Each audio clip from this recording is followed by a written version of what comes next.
Malungkot na balita sa mundo ng basketball community sa bansa. Pumanaw na ang dating NCAA player at Arellano guard matapos barilin sa Cotabato. Narito po ang aking report.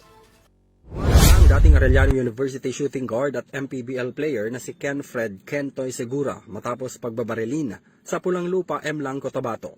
Si Segura ay binaril habang sakay ng kanyang sasakyan kasama ang mismong pamangkin nito. Ayon sa report, binabaybay ni Segura at pamangkin niya ang National Highway nang pagbabarilin sila ng mga gunman sakay ng umano'y puting kotse. Patungo sana ang biktima sa isang basketball game matapos imbitahan. Tinamaan si Segura sa tagiliran at isinugod sa ospital, ngunit binawian din ito ng buhay ilang oras matapos maoperahan.